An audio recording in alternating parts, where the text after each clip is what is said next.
అలసిన వానికి ఊరడించు మాటలు. సహోదరుడు భక్తి సింగ్ గారి పరిచర్య నుండి సేకరించిన అనుదిన ధ్యానములు. జూలై 2. ఈయన వారి పక్షమున విజ్ఞాపనము చేయుటకు నిరంతరము జీవించుచున్నాడు. హెబ్రీ 7:25.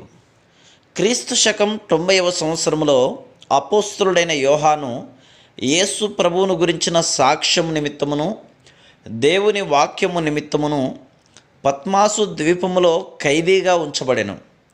అక్కడ అతనికి యేసు ప్రభు ప్రత్యక్షమయ్యెను. ఆ సమయములో విశ్వాసులు మిక్కిలి శ్రమానుభవముల ద్వారా వెళ్ళుచుండిరి. అంతటను ఆత్మీయముగా దిగజారిన పరిస్థితి ఏర్పడింది. ఈ దినములలో ప్రపంచంలోని అన్ని భాగములలో క్రైస్తవుల మధ్య ఇట్టి పరిస్థితులనే మనం చూస్తున్నాము. అంత్య దినములలో అనేకుల ప్రేమ చల్లారును. మత్తయి 24:12 అని ప్రభు చెప్పెను. 2 తిమోతి 3:5లో రాయబడినట్లు విశ్వాసులు పైకి భక్తిగల వారుగా కనబడుదురు కానీ దాని శక్తిని ఆశ్రయించకుందురు. ఈ దినములలో క్రైస్తవులలో లోక సంబంధమైన జీవితం అధికమై దినదినమును చల్లారిపోవచ్చున్నారు. యేసు ప్రభు నిమిత్తము కొద్దిమంది మాత్రమే శ్రమలను ఎదుర్కొనుటకు సంసిద్ధులగుదురు. కొంతమంది క్రైస్తవులు ఆత్మీయముగా ఉండవలనని కోరుదురు కానీ వారు లోకాశలను విడిచిపెట్టకు ఇష్టపడరు. ఒక దినమున ఒక చిన్న పిల్లవాడు తన చేతిలో మురికిగానున్న జిలేబీని పట్టుకొనినుట చూస్తిని. నేను ఆ అబ్బాయిని చూచి బాధపడి దానిని పారవేయము, నీకింకా మంచి దానిని ఇచ్చేదనని చెప్పి తిని. అతడు ఒక చేతిలో జిలేబీని గట్టిగా పట్టుకొని మరి ఒక చేతిని నేను ఇచ్చేదనని చెప్పిన దాని కొరకే చాపెను. తన దగ్గర ఉన్నది చాలా మురికిగా ఉన్నదని తెలిసినను దానిని విడిచిపెట్టుటకు ఇష్టపడటలేదు. రెండునూ అతనికి కావలను. మనము రెంటినీ కలిగి ఉండలేము. నీకు ప్రభువు కావలసిన ఎడల ఆయనను నీవు హృదయపూర్వకంగా ప్రేమించవలను. 7 సువర్ణ దీప స్తంభముల మధ్య యేసుక్రీస్తు ప్రభువు సంచరించుటను యోహాను చూచెను.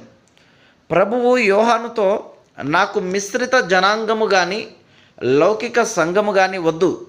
నా జీవము సమృద్ధిగా ప్రవహించగల పరిశుద్ధమైన సంఘము, పరసంబంధమైన సంఘము నాకు కావాలనని చెప్పాను.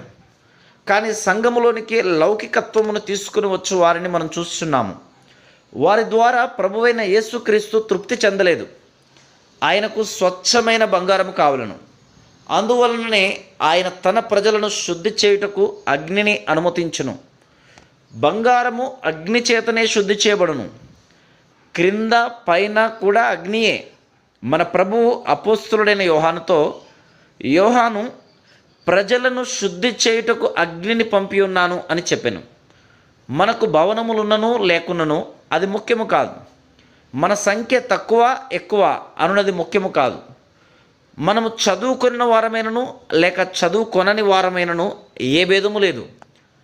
ఎవరిలో తన జీవము ప్రవహించగలదో, ఎవరు దైవిక క్రమములోనికి రాగలరో అట్టివారే ఆయనకు కావలను. ప్రభు తన ప్రణాళిక చొప్పున సంఘము కట్టబడవలనని కోరుచున్నాడు. ఆయన లోక పద్ధతులు, ఆచారములు, అలవాట్లు లేని సంఘమును కోరుచున్నారు. సాధ్యమైనంత వరకు దేవుని వాక్యమును అనుసరించుచున్నను, ఆయన చిత్త ప్రకారము కార్యములు చేయుచున్నను కొందరు పాపములో పడిపోవటను చూస్తున్నాము. లోకము వారికి మిక్కిలి బలముగా కనిపించుచున్నది గనుక వారి కొరకు మనం ప్రార్థించవలను. అందువలనే ప్రకటన 1వ అధ్యాయంలో ప్రభువు యోహానును పరలోకపు న్యాయవాదిగా, ప్రధాన యాజకుడిగా కనబడను. ప్రధాన యాజకుడిగా ఆయన మన పక్షమున నిరంతరము విజ్ఞాపన చేయుటకు, ప్రార్థించుటకు ఇష్టపడుచున్నాడు.